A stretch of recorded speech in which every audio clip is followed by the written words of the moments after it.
오늘 우리에게 주시는 하나님 말씀은 신약성경 마태복음 5장 1절에서 12절 말씀입니다.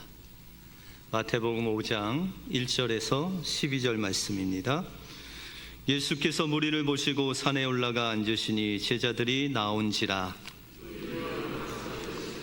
심령이 가난한 자는 복이 있나니 천국이 그들의 것이며, 온유한 자는 복이 있나니 그들이 땅을 기업으로 받을 것이며,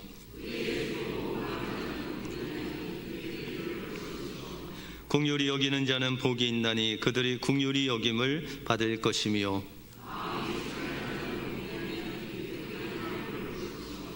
화평하게 하는 자는 복이 있나니 그들이 하나님의 아들이라 일컬음을 받을 것이며,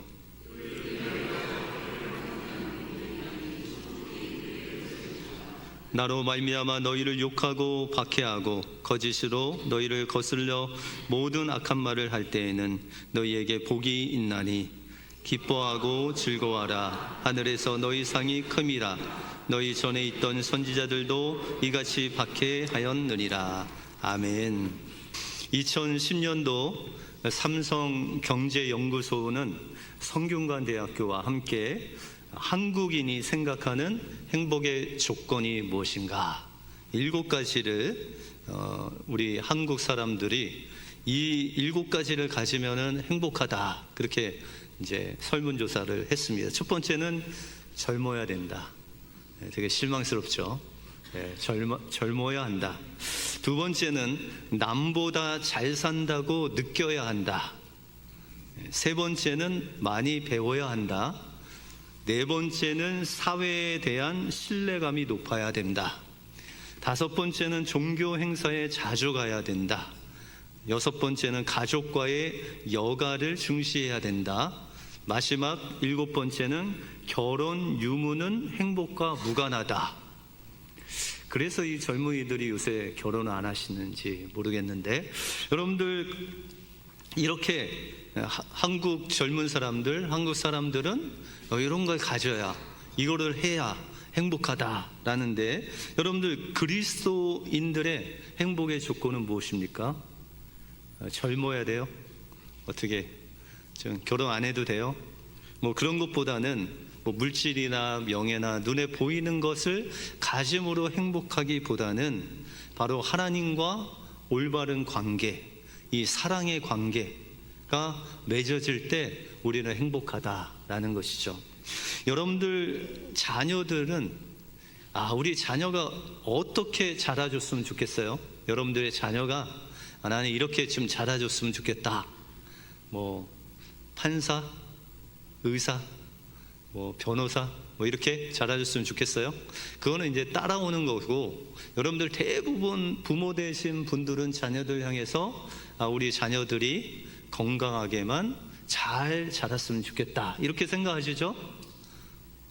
별로 그렇게 생각 안 하세요? 꼭 그거 돼야 돼요? 그렇게 생각 안 하고, 우리 부모님들은 우리 자녀들이 그냥 건강하고 그냥 자기만 행복하고, 또 크리스찬이니까 좀 바르고 정직하게 그렇게만 좀 살았으면 좋겠다, 그렇게 하면 되죠.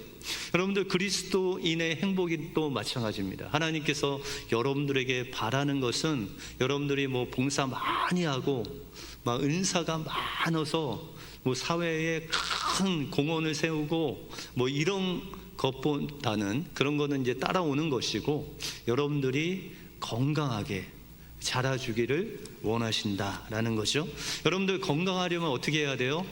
잘 먹어야 되겠죠? 그죠? 어떻게 말씀을 잘 드시고 계세요? 그러면 두 번째는 뭐 해야 돼요? 잘 놀아야 되겠죠. 여러분들 운동 열심히 하시죠? 그리고 세 번째는 뭐 해야 돼요? 잘 주무셔야 되죠. 그죠? 요 3가지만 잘해도 건강을 유지할 수 있다라는 것이죠. 근데 우리가 하나님의 영적으로 하나님 앞에서 건강하려면 하나님 말씀 잘 먹고, 그죠? 그 말씀대로 잘 살고, 그게 이제 순종하는 거죠. 그렇게 살면은 하나님께서 기뻐하시는 하나님의 자녀가 된다. 여러분들 노아가 성경에 보시면 의인이다, 하나님이 기뻐하시는 자였는데 노아가 한 일이 뭐예요? 그가 평생 동안 한 일이라곤 하나님이 명령하신 방주 만들었어요. 근데 그 방주를 평생 만들었는데 어떻게 만들었냐면 그냥 하나님이 지시하시는 대로, 명령하시는 대로 그냥 그렇게 순종하며 살았어요. 세상 사람들은 비웃고 조롱하고, 야 너는 좀 먹고 즐기고 살아야지 어떻게 그냥 방주만 평생 짓냐, 그렇게 했는데도 불구하고 그냥 평생 하나님 앞에 순종하며 살았어요. 근데 세상 사람들이 노아를 봤을 때 속으로 뭐라 그랬까요? 야, 쟤는 영락없이 하나님의 자녀다. 쟤는 크리스찬이야. 쟤는 하나님의 종이야. 이렇게 마음 깊은 곳에서 노아를 하나님의 아들로, 자녀로 인정했다라는 것입니다. 그러므로 우리의 행복은 어디서 오느냐? 바로 하나님의 말씀을 듣고 순종하는 삶, 그 건강만 유지하시면 하나님이 기뻐하시는 하나님의 자녀가 될 줄로 믿습니다. 여러분들 삶 속에서 늘 하나님 말씀 듣고 순종하고 주님으로 기뻐하심으로 하나님의 귀한 자녀로 승리하시는 여러분들의 삶이 되시길 주님의 이름으로 축원드립니다. 오늘 본문을 통해서 화평케 하는 자는 어떤 사람이고 우리가 하나님의 아들로서 살아가는 삶이 하나님께서 얼마나 복된 삶인가를 오늘 본문을 통해서 살펴보겠습니다. 먼저 화평케 하는 자는 어떤 사람이냐? 내가 있어야 할 순종의 자리, 사랑의 자리에 있는 사람이 화평케 하는 사람이다 라는 것입니다. 오늘 본문에 보시면 화평케 하는 자는 복이 있다. 그런데 이 화평케 하는 자를 원문에 보시면, 헬라어로 보시면 호이 에이레네 포이레오라고 말씀하십니다. 포이오이라고 말씀하시는데 이것은 화평에 속한 자가 아니라 화평을 실천하고 화평을 만들어내는 자, 여러분들이 잘 아시는 피스메이커로 살아가는 그런 사람을 가리켜서 화평케 하는 자라고 말씀하고 있습니다. 그런데 이 화평은 원래 그 의미가 뭐냐면 원래 자리에 있을 때 화평하게 됩니다. 여러분들 오늘 예배 일찍 오셨잖아요. 그리고 예배를 준비하고 기도하시고 이렇게 예배를 들으니까 마음이 어떠세요? 편안하세요? 불안하세요? 네? 빨리 집에 가고 싶어요? 네. 여러분들 마음이 편안하시죠? 만약에 지금 집에 계시다면 여러분들 마음이 어떨까요? 네, 불안하죠. 왜요? 여러분들이 있어야 할 자리가 여기이기 때문에 여기에 있는 그 자체가 바로 화평하게 하나님이 마음에 평강을 주신 거죠. 저도 때때로 이제 뭐 모임이 있어서 가면 맨 말석에 앉습니다. 기분은 뭐 어쩔지 몰라도 거기 있으면 마음은 편해요. 혹시라도 좀 위쪽으로 가라고 하면 더 좋은 거고 그냥 있으면은 그냥 마음이 편해요. 그런데 갔는데 시간을 조금 늦게 가서 상석이 있으면 거기는 또 앉기가 싫어요. 근데 거기 앉아 있으면은 마음이 편치 않아요. 언제 밑으로 내려갈지 모르잖아요. 그래서 내가 있어야 할 그 자리에 있으면은 마음이 편하다라는 것이죠.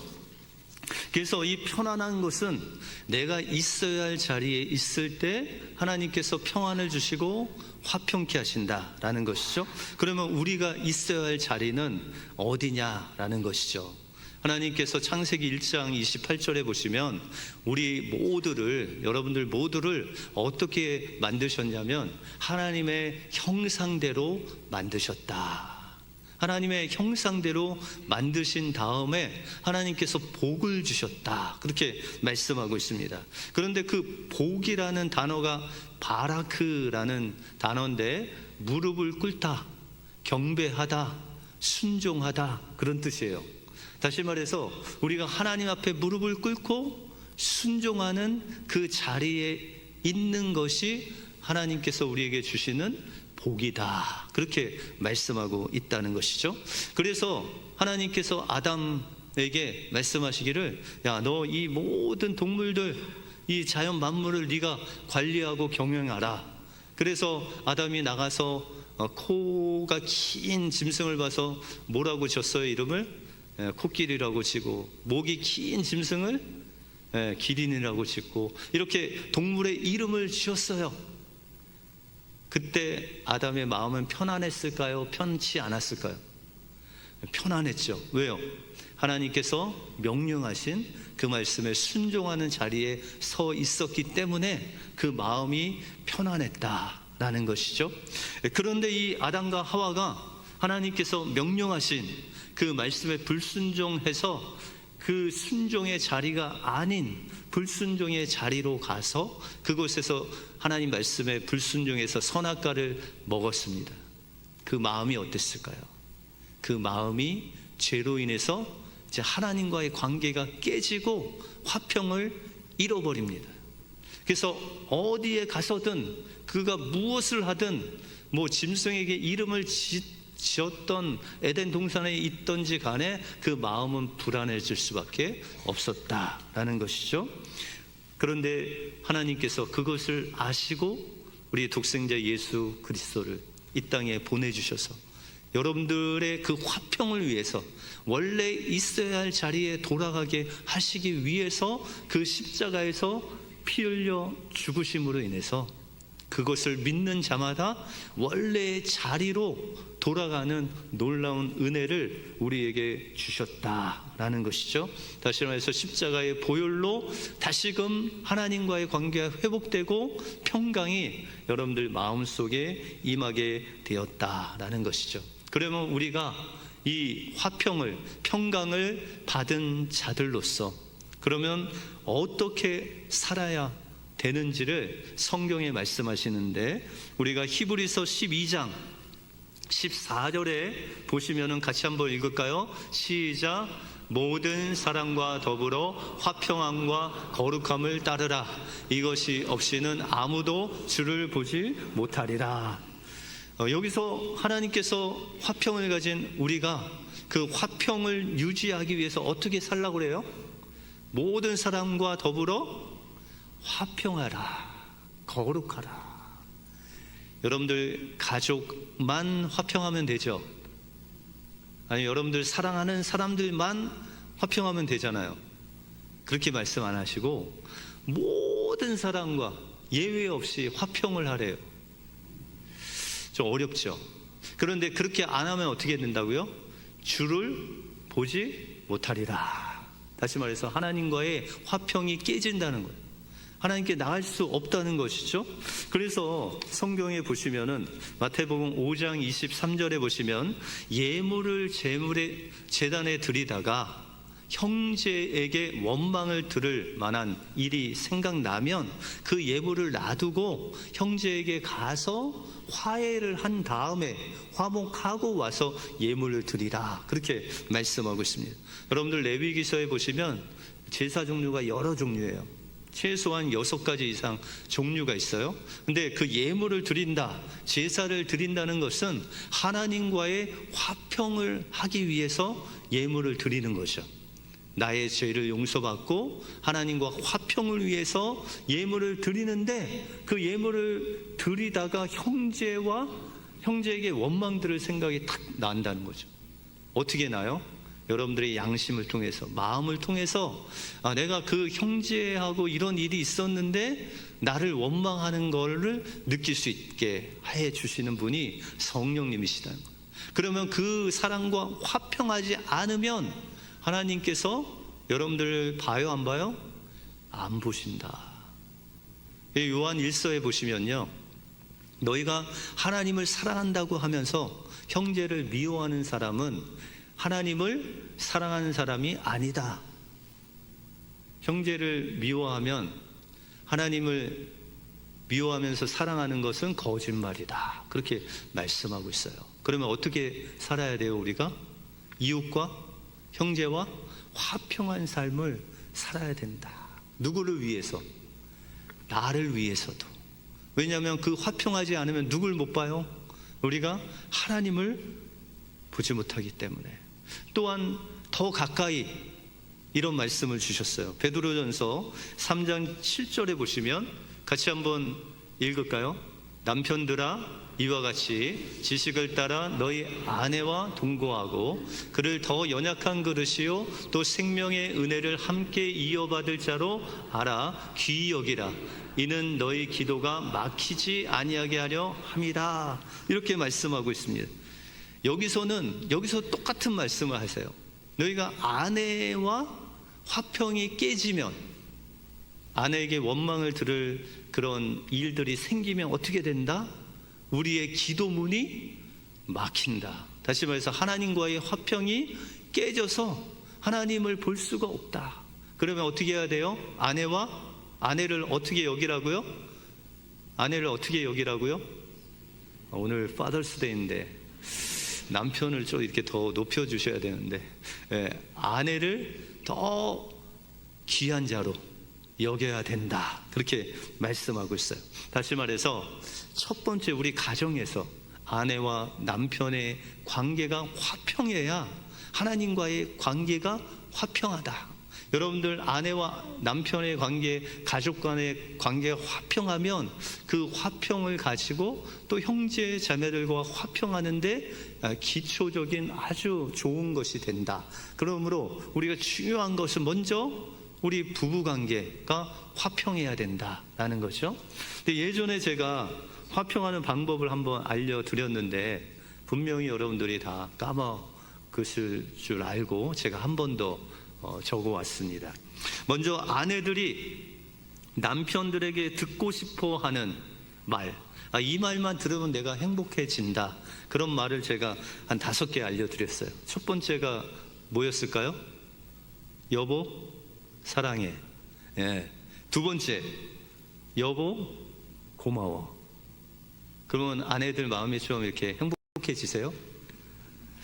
그것 갖고는 안 된다 라는 표정인데, 그 다음에 세 번째, 그동안 고생했지. 이것도 안 돼요? 그러면 네 번째는 나한테 당신이 제일이야. 조금 이제 마음이 풀어지시려고 하고, 마지막은 당신 오늘 예쁜데. 그렇게 하면은 아내가 다 풀어진대요. 남편들이요, 5개만 외우십시오. 그래서 어려울 때마다 이 5개를 반복만 하면 아내의 마음이 풀어진다고 하니까 한번 믿어보시고 한번 해보시는 거죠. 그래서 아내에게 점수 따는 거는 어려운 일이 아니에요. 한편으로는 어렵지만 쉬운 일이, 뭐 큰 다이아 반지를 원하시는 게 아니라, 제가 들어보니까 아내들은 작은 사랑의 표현을 하면 그것으로 만족하신대요. 맞아요? 한 2명 빼고는 아니라고 하시는 것 같아요. 그 다음에 남편들이 아내들에게 들었을 때 행복한 소리, 이 남편, 오늘 파더스데이니까 집에 가서 한 2번째까지 좀 해주세요. 첫 번째는 똑같이 여보 사랑해. 두 번째는 저는 당신만 믿어요. 세 번째는 당신이랑 결혼하길 참 잘한 것 같아요. 닭살이 돋으시죠? 근데 네 번째는 당신 정말 남자다워요. 그 다음에 마지막은 우리 애가 당신 닮아 똑똑하고 대견해요. 여기까지는 못 가도 한 3번까지는 가시면 좋죠. 여러분들 남편분들한테 점수 따는 것도 그렇게 어려운 게 아니에요. 남편들은 조금 여성보다는 단순해서 그냥 칭찬만 해주시면 돼요. 그냥 뭘 잘못했어도 그냥 잘했다고만 해주시면 돼요. 그러면 남편들이 행복을 느낀다라는 것이죠. 결과적으로 아내들이 또한 남편들이 듣고 싶어하는 말은 그냥 사랑이에요. 사랑, 관심. 그래서 사랑한다고 하고 또 존경한다고 하고 또 순종한다고 하면 거기에 화평이 온다. 그런데 이것은 누가 먼저 실천하신 거예요? 예수님이 스스로 종으로 오셔서 우리를 사랑한다고, 그렇게 말씀하시고 우리에게 사랑을 베풀어 주셨다라는 것이죠.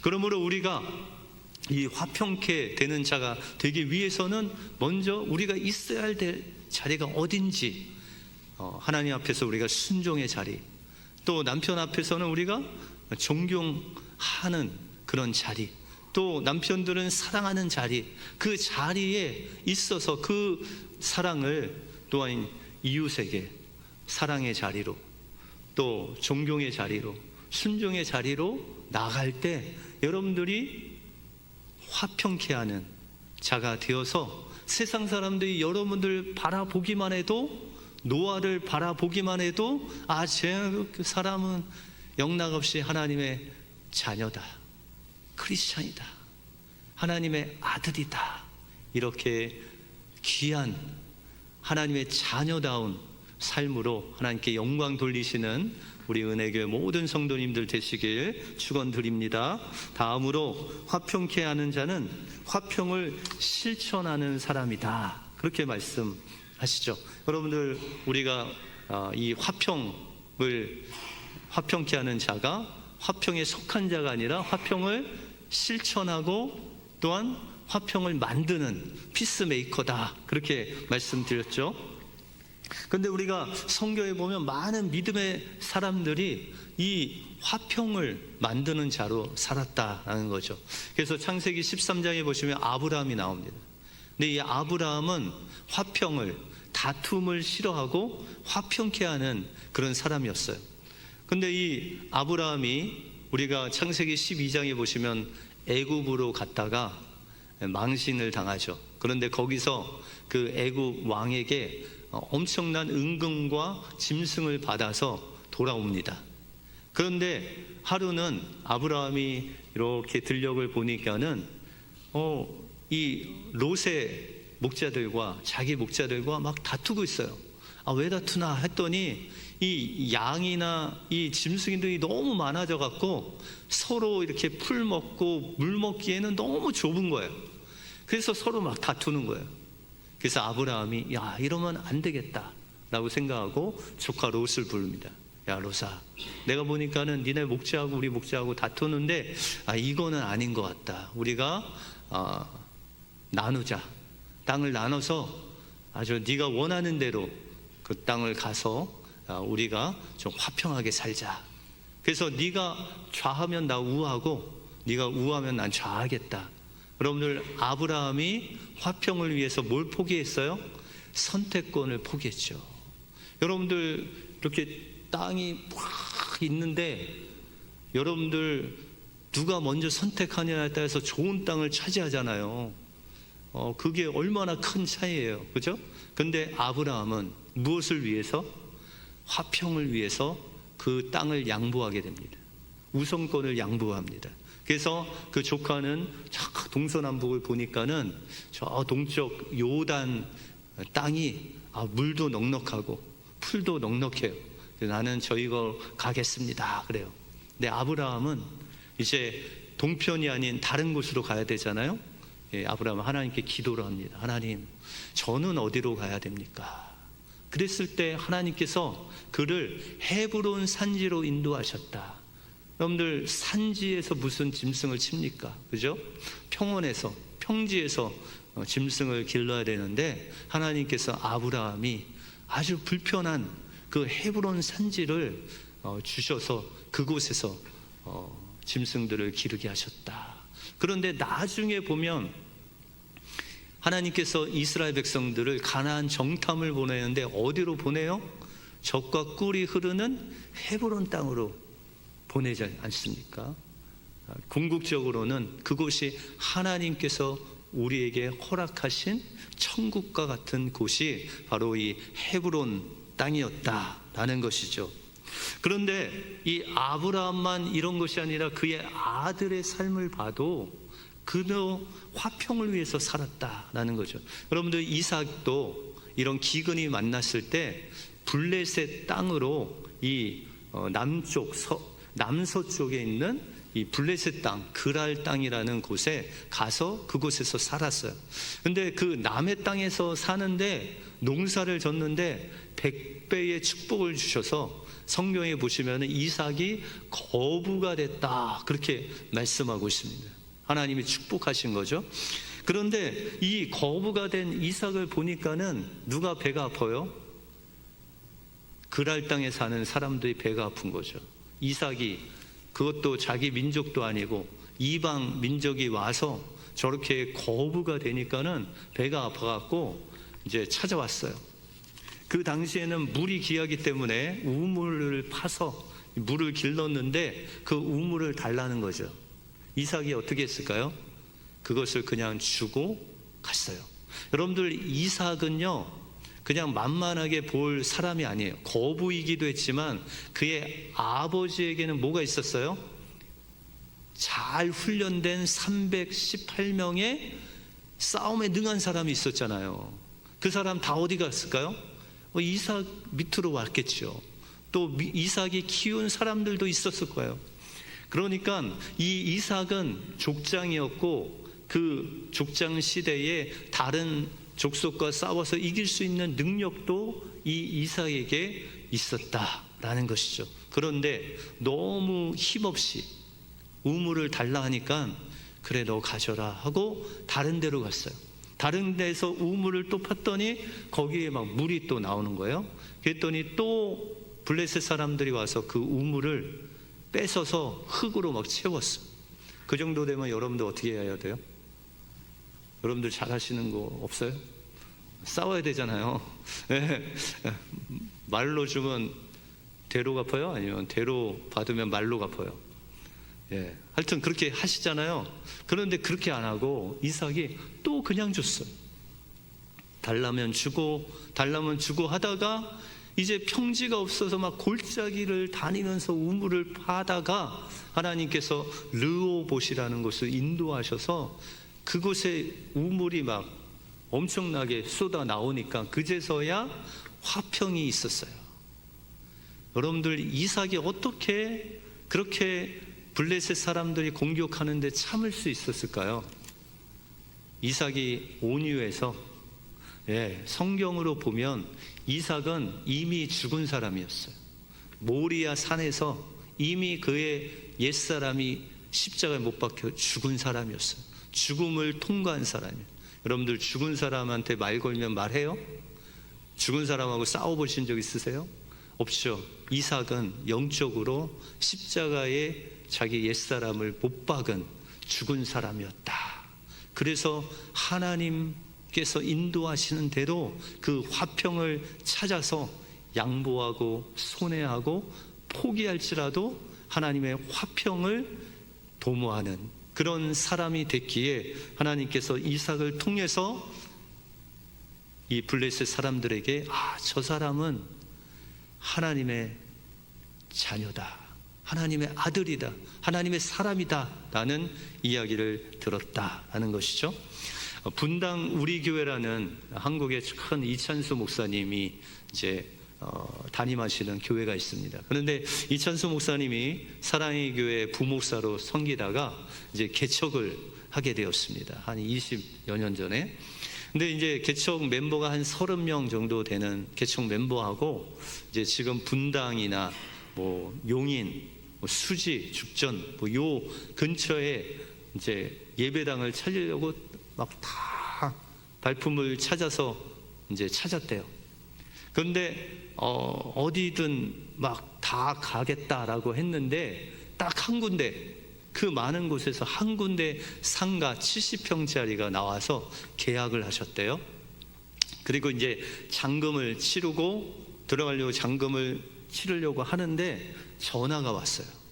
전화가 받아 보니까는 그 이웃에 있는 교회 목사님께 전화가 왔습니다. 그래서 그 목사님이 말씀하시기를, 이찬수 목사님 여기 못 옵니다. 목사님이 오실 때가 아닙니다. 그렇게 말씀하시는 거예요.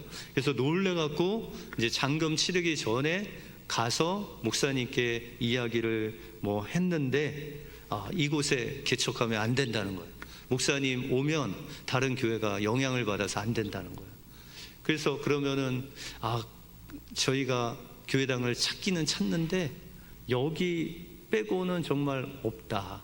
그러니까 제발 여기서 한 2년만 목회하다가 다른 곳으로 옮길 테니까 제발 허락해달라.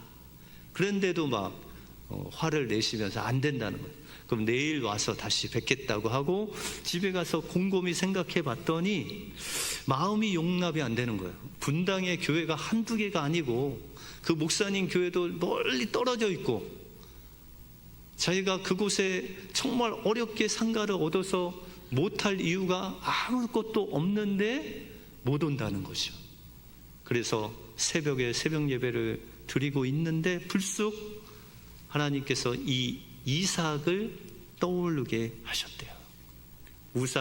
우물을 파면 시비 걸면 줘버리고 또 우물 파서 물이 나오면 또 시비 걸면 그냥 줘버리고 했던 그 이삭이 생각나서 새벽 예배 끝나고 그 목사님을 찾아갔대요.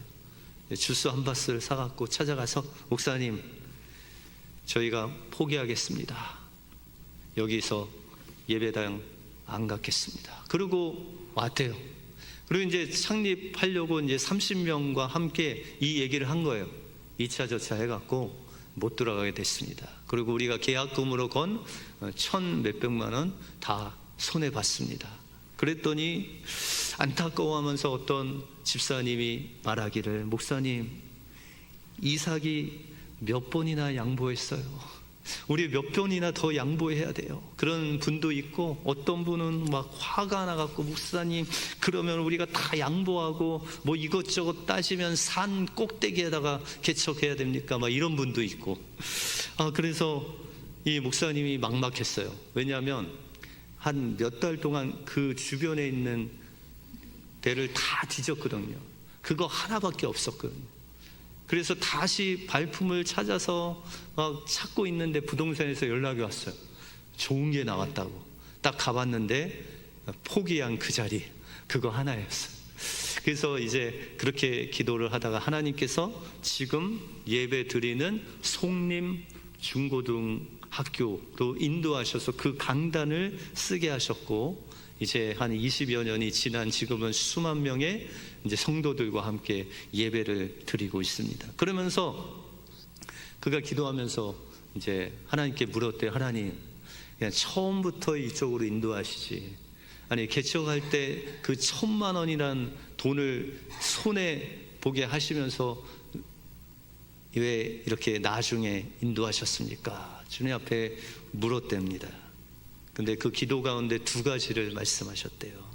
이 과정을 통해서 너 이삭과 같이 온유하고 또한 사람들에게 사랑을 나눠주는 그런 교회가 되게 하기 위해서 이렇게 너한테 시련을 줬다.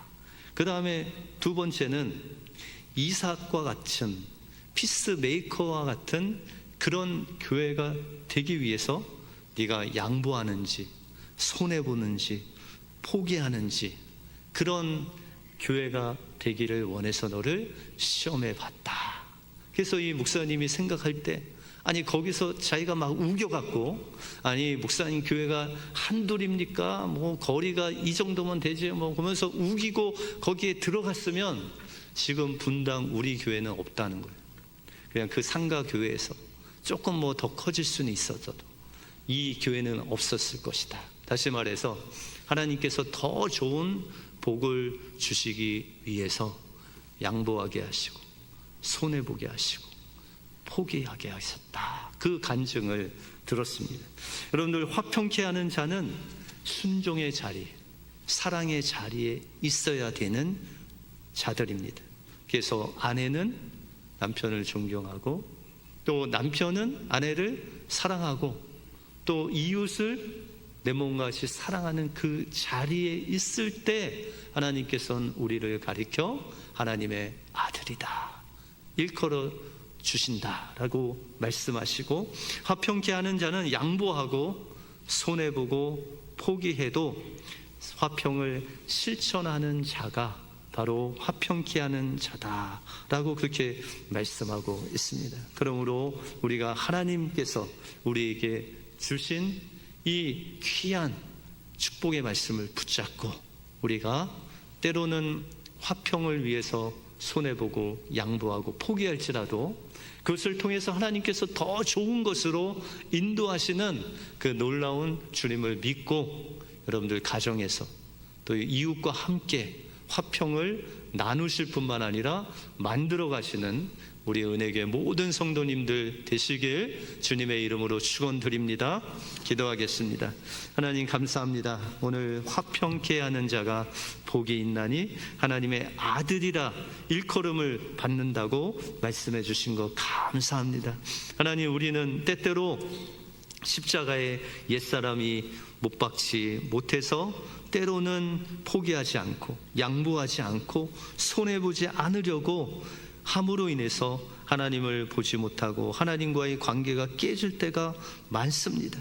하나님 관계를 깨지지 않게 하기 위해서라도 저희가 있어야 할 자리, 그 순종의 자리, 사랑의 자리에 머물러서 때로는 손해보고 때로는 양보할지라도 그것을 통해서 하나님 이 자리를 지키는 우리 은혜교회 모든 성도님들 되어서 하나님께서 더 좋은 것으로 주시는 그 축복을 받아 누리는 복된 심령들 되게 하여 주시옵소서.